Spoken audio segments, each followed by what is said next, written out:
Welcome to Affording College with Aaron Greene, founder and president of College Liftoff. Thanks, Deep Throaty Guide. Okay, so today we're going to start an interesting new series that we'll do sporadically through some of these podcasts on breaking down degree sets. That's probably the most difficult thing for students and families to really be able to see going into this whole college thing, on how to actually figure out what you want to do and what's really out there and what are the degrees that line up. There's a lot to this. Average university today has well over 100 majors, to say the least. And how do you correlate that to what your students' interests are, especially for a high school student that typically knows doctor, teacher, nurse, my parents do X? That's a whole separate conversation of how do you get your student into that frame of mind, and really has a lot more to do with looking at their interests, mapping them up with careers, and then surrounding them with fields that are correlating between education and industry. That's something we do at our core here at College Liftoff every single day of the week. Again, we'll get more into that later. But today it's really more about breaking down actual degree sets that sound similar, but actually have different meanings. So we're actually going to start with an interesting one, where it's three degrees that sound very similar to most people: Biomedical Science, Biomedical Engineering, and Biomolecular Engineering. Most would think those kind of sit in the same boat. And in the same field, yes, they do. They're all relating to medicine and not just direct patient care medicine, but more in the back end. But let's talk about each of them individually and how they really are different, and how a student would approach them differently when you're actually looking at taking on one of them as a degree. So let's start with biomedical science. Biomedical science is actually the back end of what most doctors do.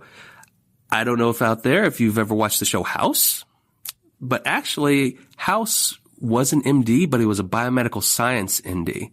Biomedical scientists, think of them as 70% of the time behind the scenes, 30% of the time with the patient, versus a straight up MD, general practitioner, who is 70% of the time in front with the patient, 30% of the time behind the scenes. So the biomedical scientists are really more looking at what the illnesses are for the patient and trying to diagnose them in a much more in-depth scientific way. And they could be taking in a lot of other factors that we don't think about, such as public health or genetic histories and things like that. Something that a general practitioner, truth be told, just doesn't have the time to do when you visit patient to patient, but a biomedical scientist does. This is actually now being offered as a bachelor's degree. It used to just be a graduate level degree. You can now find this in the bachelor degree set. Depending on the school, there's not many out there that offer it, but there are a few. And you get a lot of research experience. You get a lot of, actually some patient care experience. And sometimes this is even taught in the medical schools. So when we do have students that are looking for long-term medical-based degrees, i.e. medical school, this is a great way to start, because honestly, education, just like anything else in life, once you get into the professional world, is a lot of networking. So imagine if you're taking a degree in the medical school as an undergrad, what's going to give you the best option to get to graduate school other than that? Honestly, get to medical school. So that can be a real benefit there. Let's take that versus biomedical engineering. Biomedical engineering is actually typically, everyone's definition is slightly different, especially university to university.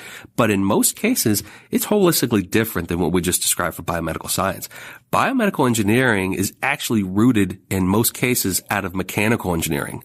It's the definition, or the definition of mechanical engineering, I should say, is the engineering of moving parts. Biomedical engineering is the kinematics of the human body, the body and movement, and how forces relate to it. Interestingly enough, they get hired quite a bit by car companies. They're designing safety factors within vehicles and the ergonomics. So think of that aspect of it. Or NASA, where they're really dealing more with the human factors going into space, not just actually putting a rocket into space. Think of anywhere where you're seeing the need of human factors in extreme situations and forces that are being applied to it. That's really where you're going to find most biomedical scientists, even prosthetic limb development and things like that. We actually have a great company here locally that named Willowwood that does a tour of their facility. They do prosthetic limb development. They actually allow us to bring our students that are interested in this particular engineering practice in about once a year to tour their facility and give a good background on how that actually works. So you can see where the stark differences are between biomedical science and biomedical engineering. Now let's look at biomolecular engineering, which is actually an offshoot of chemical engineering. So biomedical and biomolecular, again, sound the same. Biomedical, though, being based in mechanical engineering, moving things. Biomolecular engineering being based in chemical, which is just the engineering of the small. Chemical engineering is, again, dealing with chemicals and how to engineer them to make bigger, better things or make other things. Typically, that comes in two forms. Polymer and biomolecular. Polymer being oil-based or plastics, being non-living. And then you have the biomolecular side, which is really dealing more with living organisms and tissues and or drug development. It actually has an interesting convergence where we see these degrees that actually converge onto the same topic from two different perspectives. It converges with pharmacy. Pharmacy, again, being working with drugs and drug development, but more in the patient side versus the biomolecular engineer that's doing the drug development and creation of those therapies and those cures, but more in the back end so that it can be administered to the patient. So that's the differences between those three. They actually have three very different exit points, even though the origin is still in medicine. That's one example of a degree set, or set of degrees, I should say, that do have very different outputs and can mean really different things to your student. Hence why it takes so long to do really, really good career development work. This is why we at College Liftoff start working with our kids midway through their sophomore year to their early junior year and take a year to do proper career development work. Because imagine just taking that small sample of 3 degrees there and extrapolating it to the 150 plus degrees that are out there and how they correlate to each other. And then you got to take your students' interests and dial those back too and see where they really lie. So again, for a student to be able to look at this and say, I know doctor, teacher, my parents do X. For them to be able to see this and be able to figure it out just on their own, or to be able to pick something out of random, isn't possible. It's not possible whatsoever. We need to make sure our kids have better career development work behind them before they go off to buy a school. I use this example a lot. Imagine if you went to Kroger and all of a sudden realized you need furniture. You're in the wrong place.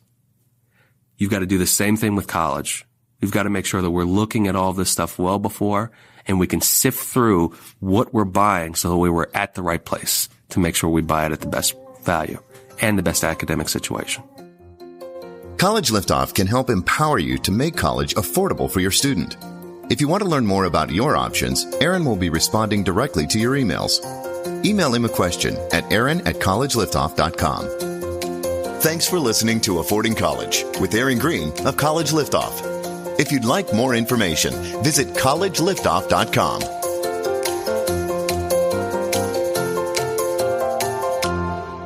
Circle270media.com